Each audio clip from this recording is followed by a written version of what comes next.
Podcasteuse, c'est un épisode tous les 15 du mois, une échappée dans le quotidien du génie de leur vie.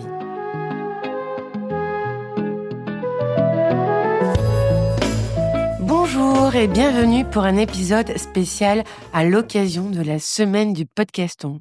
Cet événement rassemble des milliers de podcasts à travers le monde pour mettre en lumière pendant une semaine des associations caritatives. Dans cet épisode, je suis allée à la rencontre de Joseph, coprésident de l'association Pain contre la faim 35.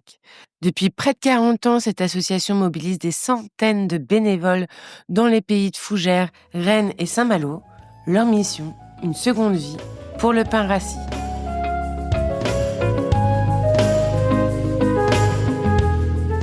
Bonjour Joseph, est-ce que vous pouvez me raconter l'histoire de l'association Pain contre la faim 35 ? La création de l'association date de 1985.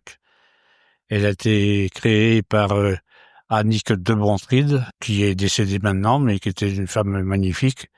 Elle a été ensuite épaulée par des bénévoles qui ont structuré l'association. Notre rayon d'action, nous, il est sur le Mali. C'était l'époque en 85 où il y a eu une famine. Et donc, Madame de Bontride a lancé cette idée de récupérer le pain qui avant était jeté pour aider ces pays-là. Alors, on récolte le pain, on fait des ramassages dans les boulangeries, les grandes surfaces, les écoles, que l'on vend à des éleveurs de porc. Et avec cet argent, on fait donc des puits, des écoles pour le Mali. Et comment vous avez fait ce lien avec le Mali ? C'était il y avait les famines, etc. Au départ, c'était avec le Conseil général qui nous a structuré les voyages et il mis les contacts là-bas, quoi. Mais il avait une organisation là-bas qui s'appelait l'AIVM, et AIVM pour l'IVN et CIVM pour le Mali. Et nous, on s'est incrusté un petit peu dans l'organisation. Donc, on abondait pour créer ces aides financières. Depuis un certain temps, on est en individuel. Au cours de nos voyages, nous avons pris en relation avec là-bas un prêtre. On a donc travaillé en direct après parce que on aimait bien avoir le contrôle de notre argent et on avait des problèmes de contrôle, quoi. Maintenant, et donc vous y êtes allé vous-même au Mali ? Moi, je suis personnellement allé 10 fois au Mali. D'accord. J'ai même organisé à titre personnel des convois, 3 convois avec camions. Les contacts sont venus et maintenant, alors, on est assez strict sur le suivi de l'argent. Il faut faire très attention à ça. À la corruption aussi ? Vous savez, la corruption qui est chez nous aussi. Mais bon, comme je dis souvent, quand il y a un euro qui se promène au Mali, tout le monde court après. Le gouvernement malien a signé dimanche un accord préliminaire de paix dans le nord du pays. Mais les rebelles Touaregs de l'Azawad ont eux réclamé plus de temps. À l'origine, ils réclament une structure fédérale. Le texte, issu d'une médiation des Nations Unies, cherche une solution aux insurrections qui affectent le nord du Mali. Alors avant les événements, là, les militaires maliens nous ont interdit aux organisations officielles, là, parce que nous on est privés officiels de participer maintenant à titre humanitaire. Nous, à titre individuel, on peut travailler avec eux, mais on n'a plus l'autorisation d'y aller. Alors, ils nous présentent un projet, ou plusieurs projets d'ailleurs. Alors, on est souvent en équipement de forage, des équipements de forage pour l'eau prioritaire, et également des moulins à mil. Mais on a également fait aussi une école. Le Mali étant 2 fois et demi la France, c'est immense, donc on s'est focalisé ou localisé sur une région qui s'appelle le Pays d'Ogon. Et c'était une région touristique, mais assez pauvre. C'est le Sahel, quoi. C'est désertique. Et donc, il y a un besoin immense d'eau. Bon, on n'a pas la prétention de sauver l'Afrique, mais enfin, on essaye d'être utile. L'eau permet de vivre plus sainement, parce que autrement, ils vont pour la consommation. Ils sont souvent dans des mares dans lesquelles pataugent aussi bien les animaux que les hommes. Ils ont des gros ennuis de santé. On les aide à ce sujet-là, quoi.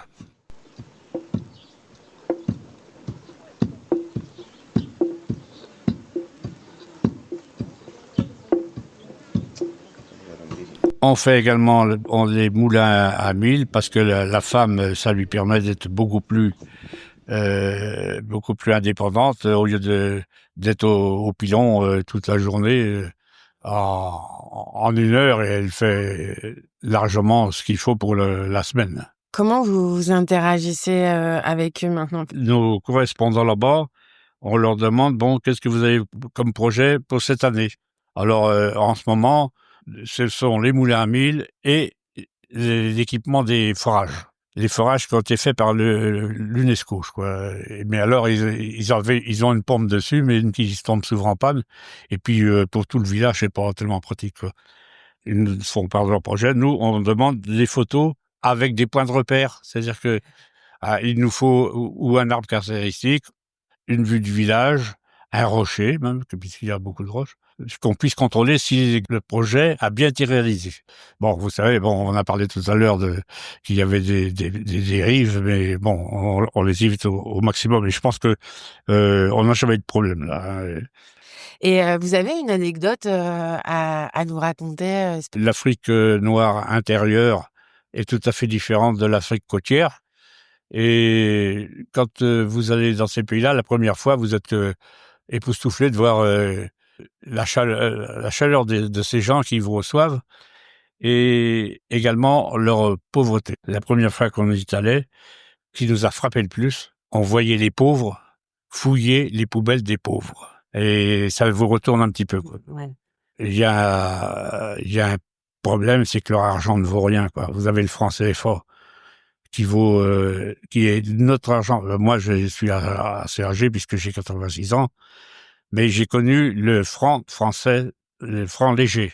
Et eux, ils en sont là. Bon, c'est une société totalement différente, quoi. Vous avez combien de bénévoles Sur Fougères, on doit être dans les 180, Rennes sur les 150, mais sans garantie des chiffres parce que je les ai pas en tête, mais enfin, c'est de cet ordre-là. Comment l'association parvient à mobiliser et fidéliser ces bénévoles? Parce que c'est quand même beaucoup de bénévoles, quoi. Vous savez que les gens, il y a toujours des gens généreux, hein.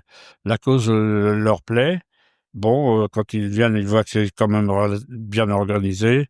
Le bouche à oreille faisant, on arrive à retrouver des bénévoles parce que les bénévoles, c'est de 60 à on va dire les 90 ans au maximum quand même. Hein. Et donc il y a un roulement qui du fait de la vie. Et donc il faut renouveler, enfin régénérer toujours l'effectif. Et le bouche à oreille fait beaucoup, quoi. C'est-à-dire que c'est pas tellement contraignant puisque souvent il y a les personnes qui ramassent le pain dans les boulangeries, dans les magasins. Ils ont souvent une rotation de 4-5 heures par mois. C'est pas excessif, quoi. Quelquefois certains un peu plus parce que si c'est pas assez nombreux. Mais je ne pense pas que ce soit très pesant. Les bénévoles, d'ailleurs, nous disent souvent, non, ça va bien. Et puis alors, c'est très bien programmé par notre secrétaire qui fait le planning pour l'année. Ah oui, Donc, d'accord. les gens savent à quelle date ils vont intervenir. Et c'est souvent la même équipe aussi, ou enfin, bon, ils se connaissent entre eux. Alors, il y a des gens qui tournent par affinité tout le temps ensemble, d'autres qui se mettent avec d'autres, mais ça se passe bien, quoi.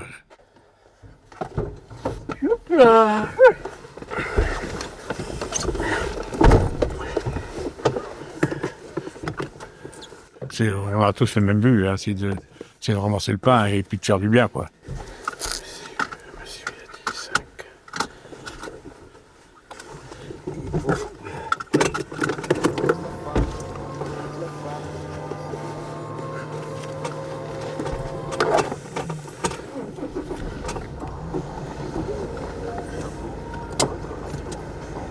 Ben voilà, on est parti. Saint-Hilaire-du-Harcouët. 3 endroits. Il y a une évolution en termes de tonnage de pain par rapport aux années 80 à aujourd'hui. Est-ce que ça tend à évoluer ou il y a quand même... Alors, on pensait qu'avec la crise un petit peu, on allait baisser en tonnage. On a baissé un petit peu. Bien sûr, la période du Covid nous a complètement bloqués. Mais ce tonnage est relativement constant. Il a toujours évolué vers le haut, là. Avec de hauts et des bas quand même, mais enfin, on a fait jusqu'à 850 tonnes par an. Il faut savoir que ce pain, on le remue 6 fois. On ramasse le pain chez le boulanger, on le charge, on le décharge après à l'atelier, on le vide sur la table, on le trie, on le recharge dans les sacs et on le vide chez l'éleveur. Alors vous savez, il faut quand même être assez physique. Le poids des sacs est environ 7 à 10 kilos.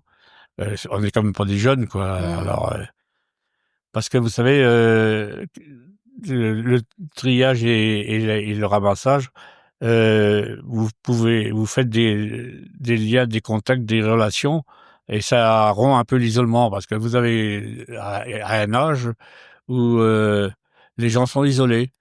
Ça discute, ça rigole et ça travaille. Et bon, bah, c'est une bonne ambiance, quoi. Et il y en a, les gens recherchent ça aussi.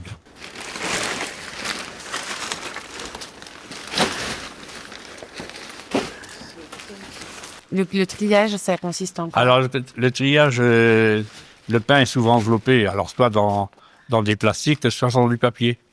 Donc, il faut vider le sac, enlever le pain du plastique ou du papier, enlever le pain moisi également, parce que l'été, quelquefois, il arrive à avoir du pain moisi. Une fois qu'il est trié, on le remet dans le sac. C'est parti pour l'éleveur, quoi. Et vous avez qu'un éleveur par zone ou On a 2 éleveurs. 2 éleveurs en tout pour toute la 2 zone? éleveurs, oui. On fait que les vilaines, hein. On est sur Fougères, Saint-Malo et Rennes tout autour, quoi. Et Mais malgré tout, il y a quand même pas mal de pain. comment vous avez fait un réseau de boulangeries qui était OK avec l'idée? À l'origine, bien sûr, les bénévoles passent devant une boulangerie, disent tiens, il y a une boulangerie là. Bon, ben, on va leur faire une visite, on leur présente l'association. Et puis, souvent, ils disent bon, ben, on accepte de vous donner le pain. Et comme on est une association reconnue, ils ont un avoir fiscal, quoi, qui les incite à le donner.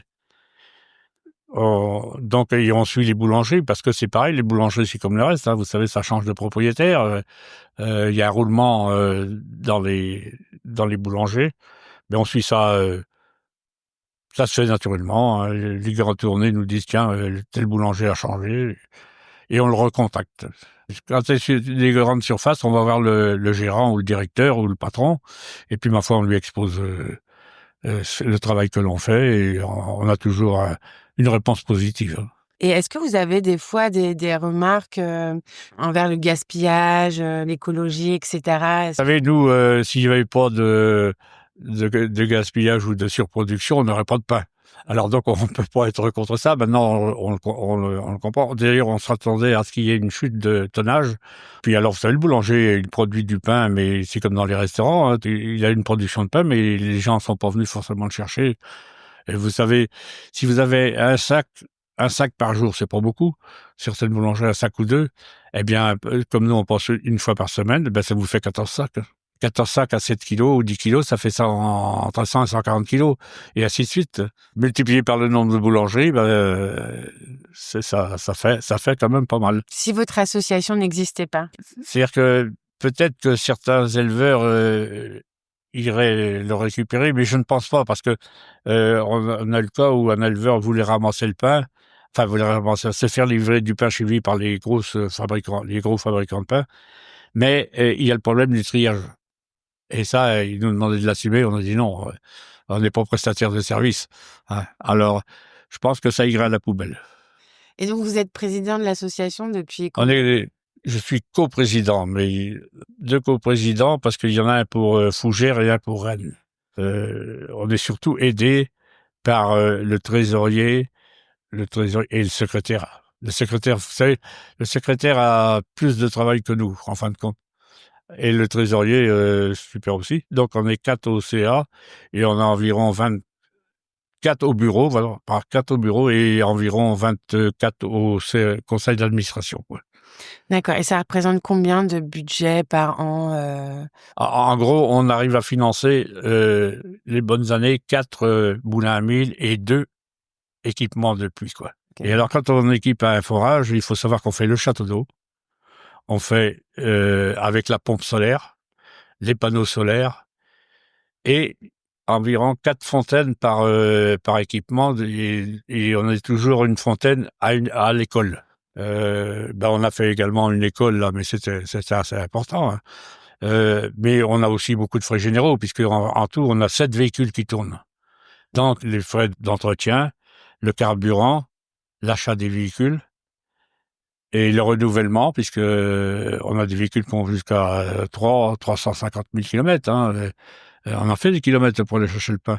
Une tournée, c'est quoi, 100 kilomètres à peu près? Ah oui, facilement. Enfin, nous, sur notre région à nous, là, c'est autour des 90 à 100 kilomètres. Mais le pain est arrivé ici, mais après, on le ramène, une fois qu'il est trié, on le ramène chez l'éleveur, qui est également, lui, à 80 kilomètres. Il faut revenir, ainsi de suite.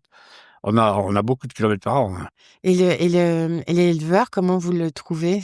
Enfin, comment... Ah bien, c'est assez difficile parce que il y a très peu d'éleveurs maintenant qui ont, je sais pas comment on appelle ça, moi peut-être une marmite ou quoi, qui prennent le pain tel que, parce que souvent ils sont avec des silos et ils tirent sur une trappe et l'aliment arrive, quoi.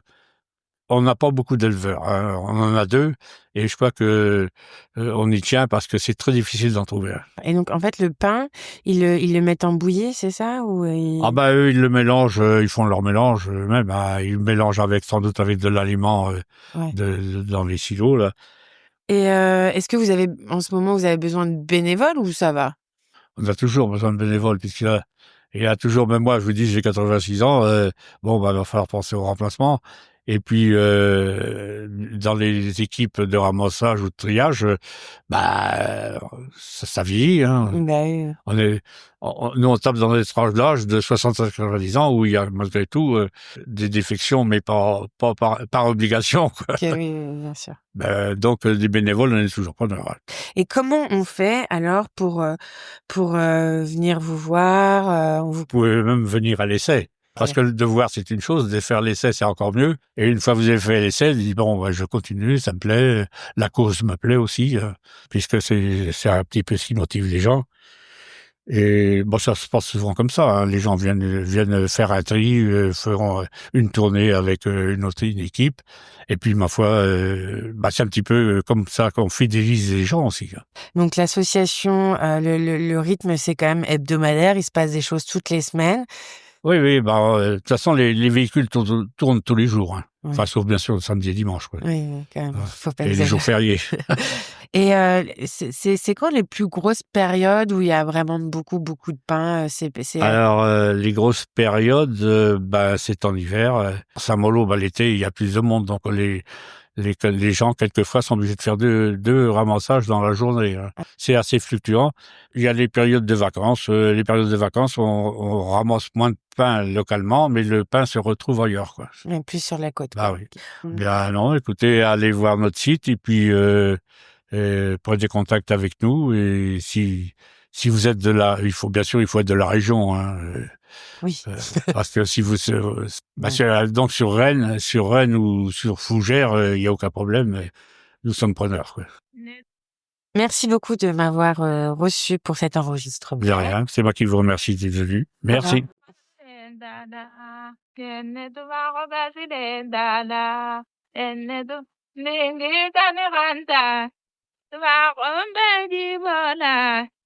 Vous pouvez retrouver toutes les informations sur le site internet de l'association paincontreLafaim.e-monsite.com. Si vous êtes dans la région de Fougères, Rennes ou Saint-Malo, n'hésitez pas à en parler autour de vous. Je vous laisse avec un extrait issu des archives du Musée de la Parole et du Geste. Il s'agit d'Eleba, un chant traditionnel accompagnant le pilage du mil, cette fameuse céréale qu'on retrouve largement en Afrique et qui est reconnue pour sa résistance à la sécheresse. Ce morceau est interprété par Aminata Sako et je vous dis à bientôt pour un nouvel épisode.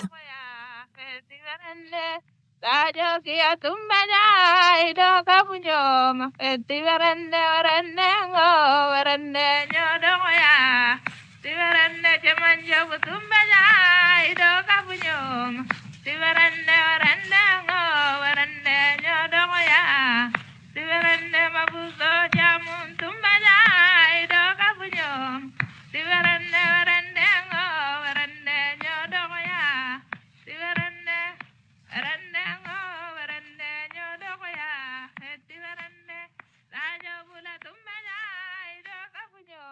Etibaranda